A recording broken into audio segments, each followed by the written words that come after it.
14 ವರ್ಷದಿಂದ ಕೇಂದ್ರ ಸರ್ಕಾರ ಜನಗಣತಿ ಮಾಡಿಲ್ಲ, ಮೈಸೂರು ಮಹಾರಾಜರು ಹಿಂದಿರುವ ಬಗ್ಗೆ ಮಾತನಾಡಲಿ ಎಂದು ಸಚಿವ ಲಾಡ್. ರಾಜ್ಯ ಸರ್ಕಾರ ಕಳೆದ 10 ವರ್ಷಗಳ ಹಿಂದಿನ ಜಾತಿ ಗಣತಿಯನ್ನ ಈಗ ತರುತ್ತಿದೆ ಎಂಬ ಮೈಸೂರು ಸಂಸದ ಯದುವೀರ್ ಒಡೆಯರ್ ಅವರ ಆರೋಪಕ್ಕೆ ಸಚಿವ ಸಂತೋಷ್ ಲಾಡ್ ತಿರುಗೇಟು ನೀಡಿದ್ದಾರೆ. ನಗರದಲ್ಲಿ ಮಾತನಾಡಿದ ಅವರು,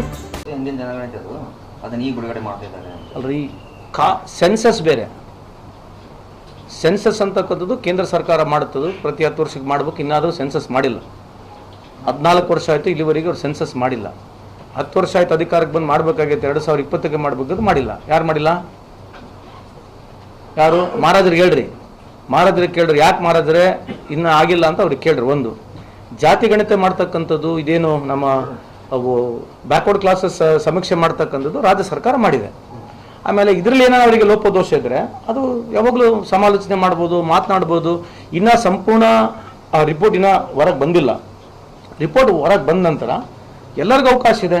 ಆಮೇಲೆ ಸನ್ಮಾನ್ಯ ಮುಖ್ಯಮಂತ್ರಿನೇ ಹೇಳಿದ್ದಾರೆ 95% ಪರ್ಫೆಕ್ಟ್ ಆಗಿದೆ. 5% ಯಾರೇ ಮಾಡಿದ್ರು ಇಂಥ ಒಂದು 7 ಕೋಟಿ ಜನಸಂಖ್ಯೆಗೆ ಪರ್ಫೆಕ್ಟ್ ಮಾಡೋಕ್ಕೆ ಯಾರ ಕೈಲಿನೂ ಆಗೋದಿಲ್ಲ. ಸಮರ್ಪಕವಾಗಿ ಸನ್ಮಾನ್ಯ ಮುಖ್ಯಮಂತ್ರಿಯವರು ಹೇಳಿರೋದ್ರಿಂದ ಒಂದು 5% ಬಿಟ್ಟರೆ 95% ಇದೆ. ಅದಕ್ಕೆ ಸಂಬಂಧಪಟ್ಟಿರ್ತಕ್ಕಂಥ ಇಲಾಖೆವಾರಾಗಿರಲಿ ಅಥವಾ ಸರ್ಕಾರ ಅದರ ಪರವಾಗಿ ಯಾವ ರೀತಿ ಆಗಿದೆ ಅಂತಕ್ಕಂಥದ್ದು ಮಾಹಿತಿ ಸಂಪೂರ್ಣ ಕೊಡೋವರೆಗೆ ಸ್ವಲ್ಪ ಸಮಾಧಾನ ಆಗಿರ್ಬೇಕು ಮಹಾರಾಜರಿಗೆ ಅಂತ ನಮ್ಮ ಮನವಿ. ಮುತ್ತಯ್ಯ ಮುರಳೀಧರನ್ ಅವರು ಫ್ಯಾಕ್ಟ್ರಿ ಬರೋದಿತ್ತು, 1.5 ವರ್ಷ ಆಯ್ತು.